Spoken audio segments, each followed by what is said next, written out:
because of all this hail happening. I'll have a look at that hail track coming up here in about 10 minutes.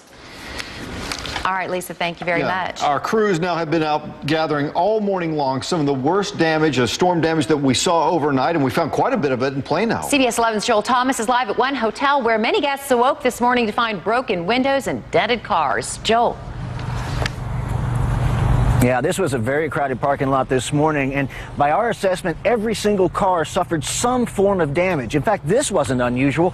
We saw at least a dozen cars that had their windows knocked out like this. Everywhere you look, there are dinged roofs, dented hoods, smashed glass, and cracked glass. People who stayed here on business came out to find the first order of business was to call their insurance agent or a rental car company.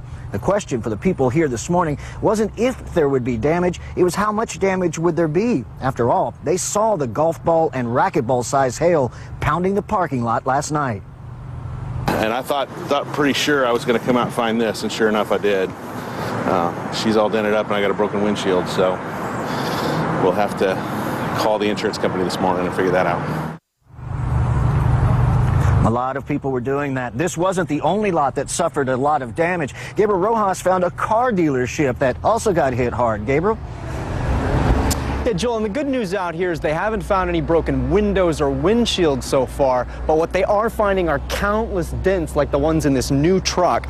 More than 3,000 vehicles on Huffines lots in Plano and Lewisville took a serious pounding. A quick glance at the individual dings might not seem so bad, but owner Ray Huffines says when you add up all the vehicles, it will easily amount to millions of dollars in damages.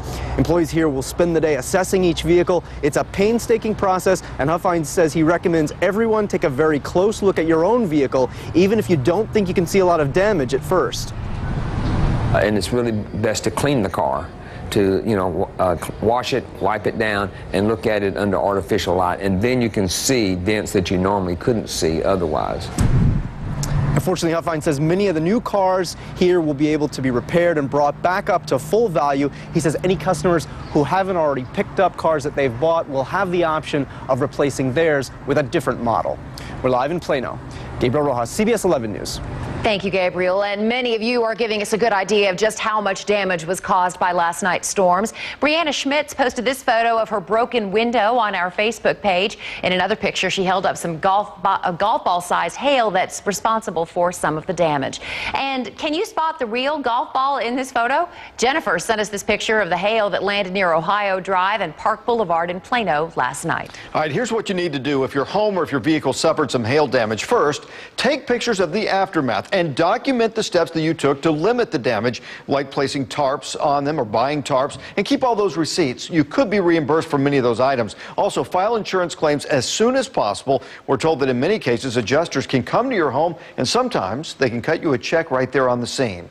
You can count on CBS 11, your weather authority, to let you know when severe weather is on the way. Just download our CBS DFW weather app. You can also use it to send us pictures and video of weather in your area. Investigators in Belgium are looking for a second suspect in the Brussels subway bombing. They also say a nuclear power plant might have been a potential target. Kenneth Craig has the latest from Brussels. CBS News has learned the terror attacks were originally planned for Easter Monday, March 28th, but were moved up after police captured Paris terror suspect Salah Abdeslam in Brussels last week. Investigators are now hunting for a second suspect in the subway bombing. Belgian media published a sketch of a man who was seen